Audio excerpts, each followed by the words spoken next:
Bonjour à toutes et à tous, je suis ravie de vous retrouver aujourd'hui pour un nouvel épisode de votre podcast Apprendre à être soi. Comme promis la semaine dernière, on va parler de domaine de vie. Dans le dernier épisode, je vous ai parlé d'une vie réussie et je vous ai dit que réfléchir sur ce qu'était une vie réussie pour vous était déjà un premier pas. Mais qu'après, ce qui était bien, c'était de savoir ce qu'était la réussite dans chaque domaine de vie. Pour que le podcast soit pas trop long, je vous avais dit que nous verrions aujourd'hui différents modèles de domaines ou de catégories de vie. Mais je veux que vous compreniez bien que ce ne sont que des modèles, que des idées sur lesquelles vous appuyez et non pas quelque chose qu'il faut suivre à la lettre.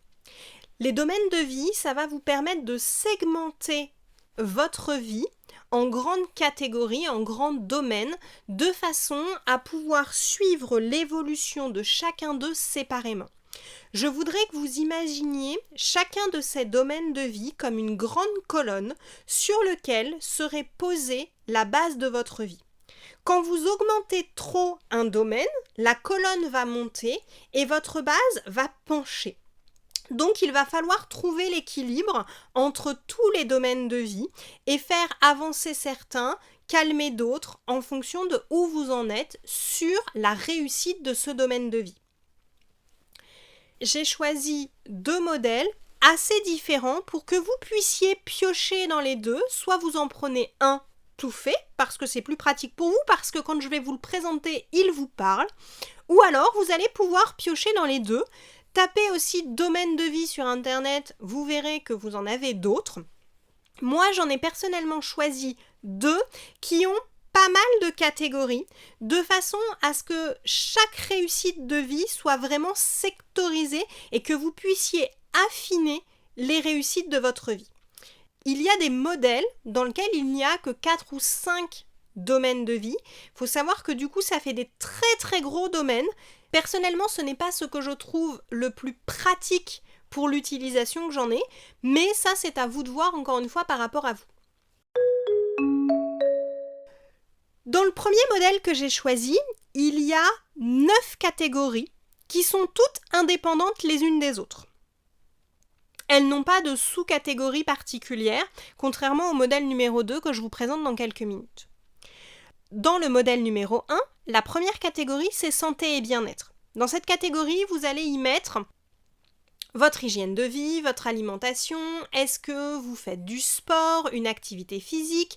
Vous allez aussi y mettre tout ce qui vous permet de vous détendre, c'est-à-dire peut-être le yoga, la méditation, le dessin, la musique. Voilà, tout ce qui va faire que vous êtes en bonne santé et tout ce qui fait que vous vous sentez bien.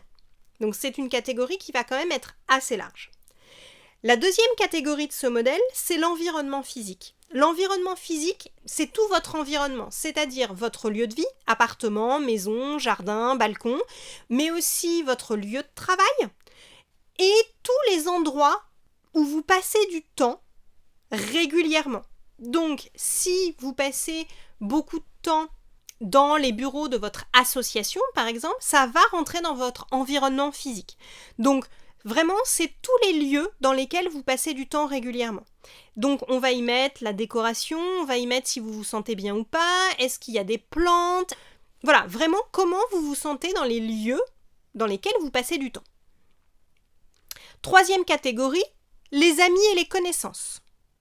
Quatrième catégorie, la famille. Donc là, on y met aussi bien ses ascendants, c'est-à-dire parents, grands-parents, frères et sœurs, oncles et tantes, mais aussi toute la famille en dessous de vous, c'est-à-dire enfants, petits-enfants. Par contre, il y a en cinquième catégorie l'amour. Donc certains mettront le couple dans l'amour, d'autres le mettront dans la famille. À vous de voir comment vous voulez répartir les choses.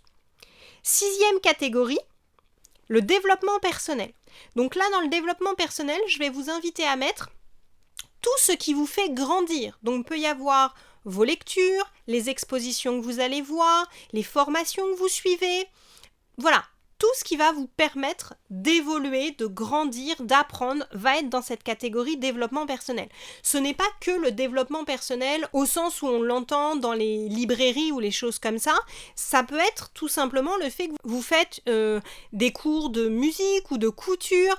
Voilà, tout ça, ça peut rentrer dans le développement personnel. C'est tout ce qui vous fait grandir, tout ce qui vous fait apprendre des choses. 7e catégorie, les loisirs. 8e catégorie, la carrière, donc tout ce qui va être professionnel. Et enfin, 9e et dernière catégorie, argent-finance. Donc, je vous répète les 9 catégories de ce premier modèle. Santé et bien-être, environnement physique, amis, famille, amour, développement personnel, loisirs, carrière, argent-finance. Donc, il y a peut-être des catégories que vous allez avoir envie de regrouper. Ça, c'est à vous de voir. C'est un modèle, c'est juste un exemple, à vous de voir comment vous vous sentez avec. Donc le modèle numéro 2 est un peu différent, puisqu'en fait, il regroupe que 6 grandes catégories, mais les 2 premières catégories ont des sous-catégories. Et ça, j'aime bien, parce que les 2 premières catégories sont un peu différentes de ce qu'on a vu tout à l'heure, et moi, elles me parlent beaucoup. Donc, dans ce deuxième modèle, la première catégorie, c'est la relation à soi. Donc, c'est vous avec vous-même. Et donc, dans cette catégorie de vous avec vous-même, on va séparer le mental. Le mental, vous allez y mettre tous vos apprentissages, vos lectures, les expositions, les formations, tout ce qui nourrit et tout ce qui enrichit votre mental. Deuxième sous-catégorie, les émotions. Et 3e sous-catégorie, le corps. Le corps, c'est tout ce qui va faire en sorte que votre corps fonctionne bien ou au contraire, tout ce qui risque de le faire dysfonctionner. Donc, on va y mettre l'alimentation, le sport, les activités physiques, l'alcool, les cigarettes, le sommeil, l'hygiène de vie au sens large. Donc ça, c'est la première catégorie. Donc, votre relation à vous-même, la relation à soi, donc vous avec vous-même. Deuxième catégorie, la relation aux autres et au monde. Et oui, la première catégorie, c'est vous avec vous-même. La deuxième catégorie, c'est vous avec l'extérieur. Donc, les personnes et le monde. Donc, en première sous-catégorie de vous avec le monde, c'est là où les relations amoureuses. Ensuite, on a les relations familiales, au sens large. Et enfin, les relations amicales et sociales. Donc, première catégorie, vous avec vous-même. Deuxième catégorie, vous avec les autres. Troisième catégorie, la vie professionnelle au sens large, donc que vous soyez salarié, entrepreneur ou encore étudiant, ça va rentrer dans cette catégorie vie professionnelle. Quatrième, l'argent. Tout à l'heure, je ne l'ai pas précisé, mais vous allez mettre les dépenses, les factures, votre rémunération si vous n'êtes pas salarié, que vous êtes entrepreneur, mais aussi votre épargne ou les investissements que vous faites ou que vous souhaitez faire. Et c'est vraiment important d'avoir une catégorie argent qui est à part, par exemple, de la catégorie professionnelle. Pour beaucoup, l'argent, c'est lié à ce que vous gagnez dans votre emploi. Ce n'est pas que ça, l'argent. Il faut vraiment, quand vous allez écrire ce qu'est la réussite pour vous via l'argent ou par rapport à l'argent, il faut vraiment être précis sur les rentrées d'argent, mais aussi peut-être sur certaines sorties. Peut-être souhaitez-vous pouvoir faire des dons à des associations. Peut-être souhaitez-vous pouvoir investir dans de l'immobilier, en bourse, dans des projets partagés. Vraiment, l'argent est une catégorie à part entière et c'est vraiment une catégorie que je vous invite à ne pas mélanger avec une autre catégorie. Vous verrez que votre regard sur l'argent, ça lui permettra de changer. 5e catégorie, le quotidien. Donc là, on va retrouver le lieu de vie, mais aussi toute l'organisation des différentes activités, votre habitation, votre gestion du temps et de l'énergie. Ça va vraiment être ce qui occupe vos journées. Est-ce que vous êtes satisfait de votre partage du temps entre famille et travail? Est-ce que vous êtes satisfait du temps que vous passez à faire les tâches ménagères? Tout ça va rentrer dans la catégorie quotidien. Et la dernière catégorie de ce deuxième modèle, la 6e, c'est la spiritualité. Mais encore une fois, c'est la spiritualité au sens large. C'est toutes les croyances que vous pouvez avoir. L'intuition, l'univers, la religion si vous en avez une, mais pas uniquement. Votre foi au sens large. Vous pouvez aussi y mettre peut-être la méditation, les mantras. Donc, voyez vraiment la catégorie spirituelle comme quelque chose au sens large. C'est pas parce que vous ne croyez pas en un Dieu que vous n'avez pas de spiritualité. La spiritualité, c'est tout ce en quoi vous croyez qui est plus grand que vous.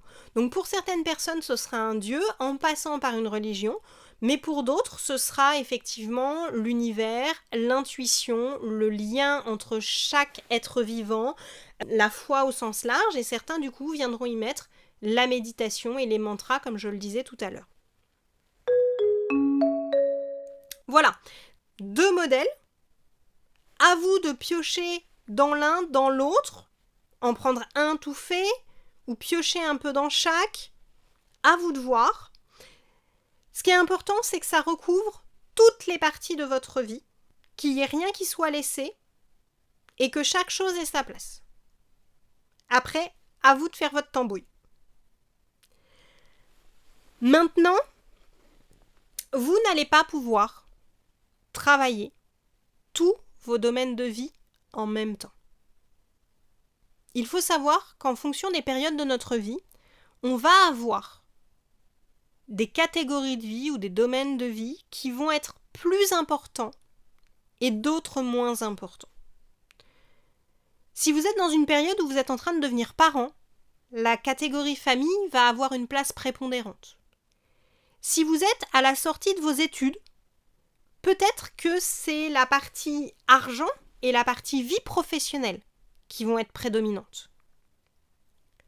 Peut-être que si vous êtes à quelques semaines de la retraite, ce sont vos loisirs qui vont prendre le plus de place.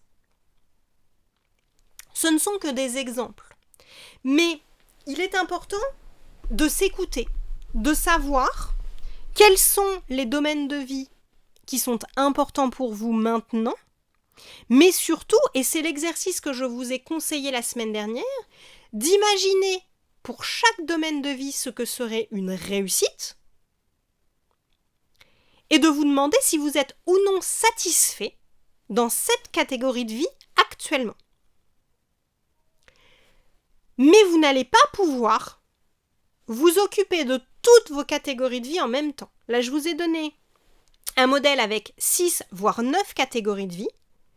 Il est impensable de travailler à fond les 6 catégories de vie en même temps, ou encore pire les 9.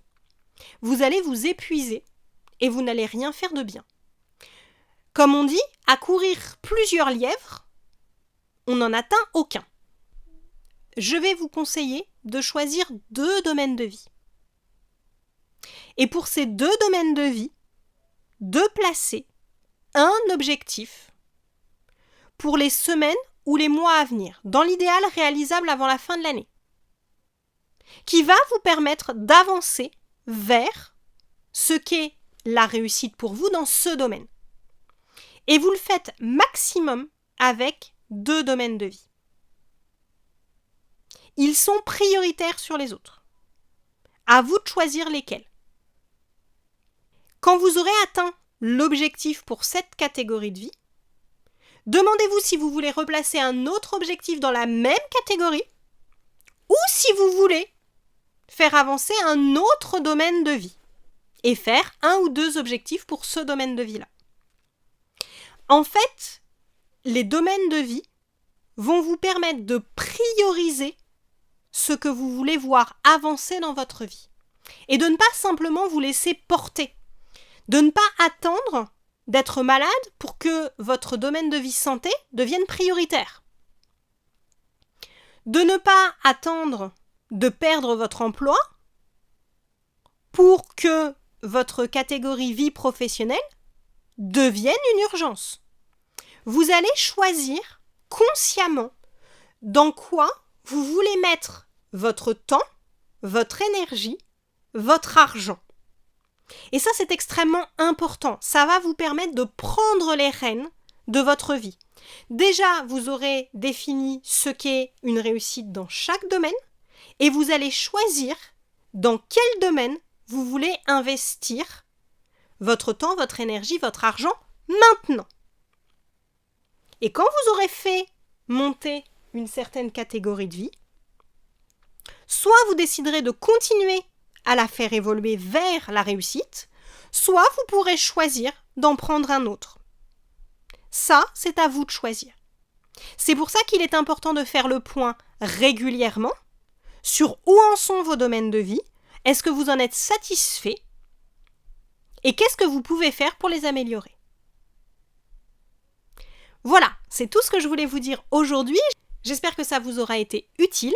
Je vous souhaite une belle soirée ou une belle journée en fonction de l'heure à laquelle vous m'avez écouté et je vous dis à très vite pour un prochain épisode. Au revoir!